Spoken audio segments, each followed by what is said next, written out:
Friends, welcome to our YouTube channel Pugmarks and Initiative. I hope you all find yourself in peak of your health and best of mood.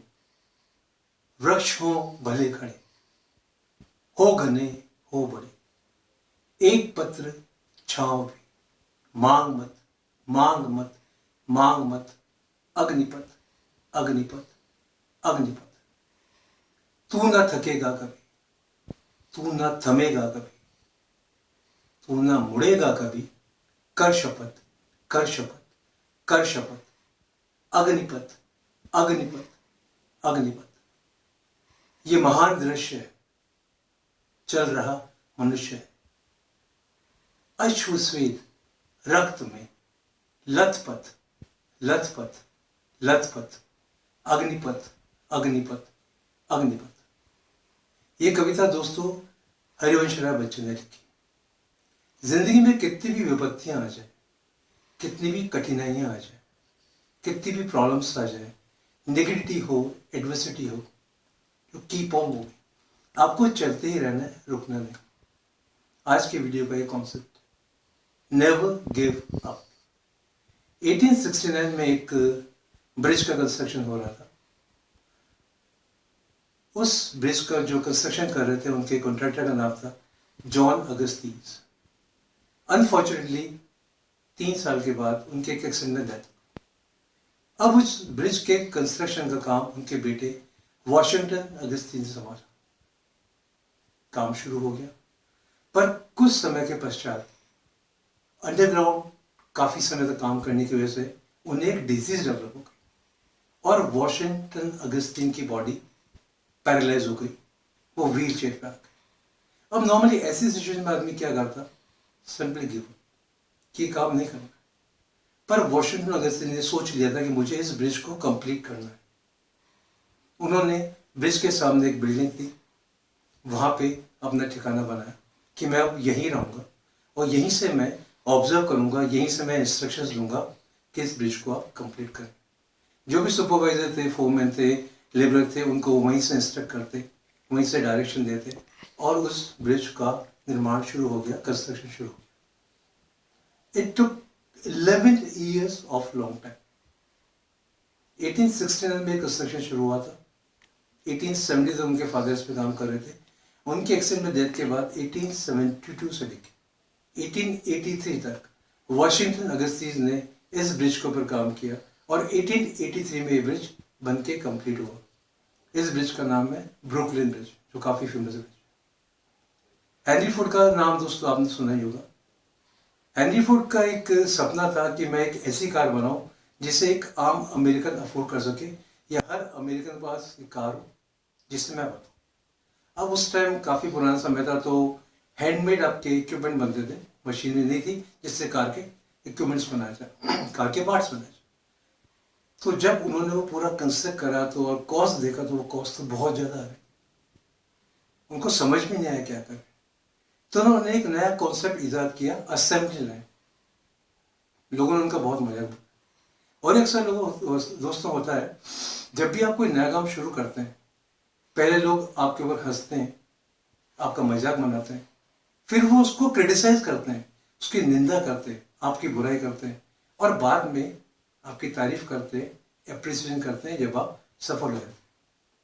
Assembly line एक ऐसा technique था जिसमें एक particular person को एक काम दिया जाता था और वो काम को पूरा करता था, दूसरा व्यक्ति किसी दूसरे काम को, तीसरा किसी तीसरे काम को, तो ये प्रोसेस चलता था। और आज बिलीव नहीं करें कि मेजॉरिटी इंडस्ट्रीज में आपका असेंबली लाइन प्रोडक्शन ही होता है। ये हेनरी फोर्ड की सोच ही थी। 53 की एज में वो 2 बार असफल हुए, 2 बार उनको लॉस हुआ, बैंकरप्सी की पोजीशन पर भी आए, पर उन्होंने हार नहीं मानी। पर आज दोस्तों नेवर गिव अप जो है, उसका कॉन्सेप्ट थोड़ा बदल गया। हम बात करें कि थॉमस एडिसन ने 9,999 एक्सपेरिमेंट किए थे और उसके बाद उन्हें बल्ब बनाने में सफलता मिली। Now we don't have that much time. आज नेवर गिव अप का कॉन्सेप्ट क्या है, मैं आपको एक स्टोरी से एक्सप्लेन करता हूँ। पुराने जमाने में राजा महाराजा हुआ करते थे और उनको उनके राज्य को चलाने में हेल्प करने के लिए प्राइम मिनिस्टर या वजीर हुआ करते थे। एक बहुत इंपॉर्टेंट पर्सन होता था जो उस किंगडम को चलाने में हेल्प करता था। ऐसे ही एक राज्य में एक वजीर की, प्राइम मिनिस्टर की डेथ हो। आनंद फानंद में ढूंढा गया कि भाई वजीर तो चाहिए, प्राइम मिनिस्टर तो चाहिए, वरना इस किंगडम को संभालेगा कौन, राजा को एडवाइस कौन देगा। तो 3 लोगों को सेलेक्ट करा गया जो उस कंट्री के सबसे इंटेलिजेंट पर्सन माने जाते थे। अब उस टाइम टेस्ट हुआ करते थे कि ऐसे आप अपॉइंट नहीं करते थे, तो उनके लिए एक टास्क रखी गई, और टास्क क्या थी, उन्हें एक कमरे में बंद कर दिया जाएगा और एक लॉक होगा, ताला होगा। उस ताले की चाबी नहीं होगी, कुछ कोड्स होंगे, और उस कोड के बेस पे आपको उस लॉक को खोलना है, और उन्हें सुबह 9 बजे उसमें बंद किया जाएगा कमरे में, और शाम को 5 बजे तक जो पहला व्यक्ति उस लॉक को डिकोड करके खोल के आ जाएगा बाहर, उसको सबसे इंटेलिजेंट माना जाएगा और उसको प्राइम मिनिस्टर बना दिया। जैसे ही उन 3 में से लोगों ने सुना तो 2 लोग तो फटाफट मार्केट की तरफ दौड़े कि भाई जितनी भी आपका बुक्स मिल सकती है, मटेरियल मिल सकता है कि कोड कैसे खोला जाए, लॉक को कैसे खोला जाए, इसके लिए जुट गया और सारी बुक्स लेके आ गए और वो पढ़ने बैठ गए। खाना आया तो उनका खाने पर भी ध्यान नहीं था, उनका फोकस एक था कि हमें प्राइम मिनिस्टर बनना है, इस टास्क को जीतना, और वो पढ़ने लगे। पूरी रात पढ़ते हुए कब निकल गए पता नहीं, पर वो जो तीसरा आदमी था उसने आराम से अपना डिनर लिया और सो गया। सुबह उठे तो ये राजा के दरबार में लेके जाए गए। उनको कहा गया भाई ये टास्क है, आपको इस रूम में हम लॉक कर रहे हैं, आपको ये करना है। वो दोनों जो व्यक्ति थे उस टाइम बड़े बड़े चोगे हुआ करते थे, लूज कपड़े पहनते थे, तो उसके अंदर वो बुक्स छुपा के ले गए। और वो जैसे उस कमरे में उनको लॉक किया गया, उन्होंने फिर बुक्स खोली और उस लॉक को उन्होंने चेक करके शुरू कर दिया कि इसको खोला कैसे। वो तीसरा आदमी टू देयर सरप्राइज शांति से बैठ गया और दरवाजे की तरफ देख रहा था। उन दोनों लोगों को लगा कि तो पागल है, ये शायद इस कंपटीशन को जीतना ही नहीं चाहता। वो इतने मसरूफ हो गए कि उन्हें पता ही नहीं पड़ा कि कब वो व्यक्ति जो तीसरा व्यक्ति था उठा, गेट के पास गया, उसने गेट को खोला। कुछ समय के पश्चात वो राजा के साथ उस कमरे में एंटर हुआ। राजा ने उन दोनों व्यक्तियों को बोला, वो इतने बिजी थे उनको पता ही नहीं कि राजा अंदर आ गया कमरे में। उन्होंने जैसे सर उठा के देखा वो चौंक गए कि राजा इस कमरे में कैसे आ गया। राजा ने कहा कॉम्पिटिशन इज ओवर, कॉम्पिटिशन खत्म हो गया। टू द अटर शॉक, उनको समझ में नहीं आया कि कॉम्पिटिशन खत्म कैसे हो गया। हम दोनों तो यहाँ बैठे हैं, बुक्स पढ़ रहे हैं, लॉक किसने खोला। उस तीसरे व्यक्ति से पूछा गया कि भाई आपने लॉक कैसे खोला, आपने इसके कोड के बारे में पता कैसे। उसने कहा मैंने ध्यान से इस दरवाजे को ऑब्जर्व किया, और जब मैं दरवाजे के पास गया तो मैंने देखा कि लॉक बंद ही नहीं था।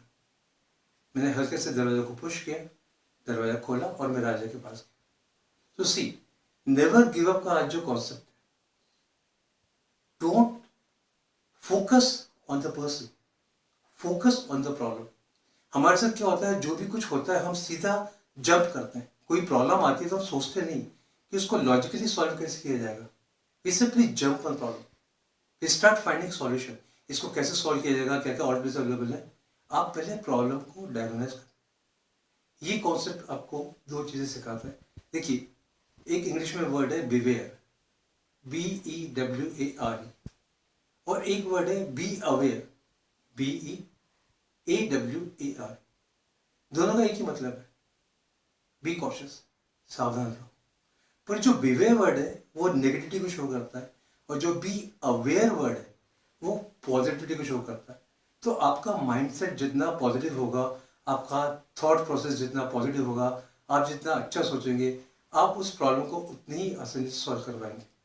बिलीव मी, कोई भी घटिया वर्ड नहीं होता। ईश्वर ने सभी व्यक्तियों को समान इंटेलिजेंस दी है, बुद्धि दी है। हर पर्सन में एक पिक्यूलियर क्वालिटी है, एक यूनिक क्वालिटी है, बस हमें उसको पहचानना है। और जिस दिन हम उस क्वालिटी को पहचान लेंगे, we are apart from the crowd.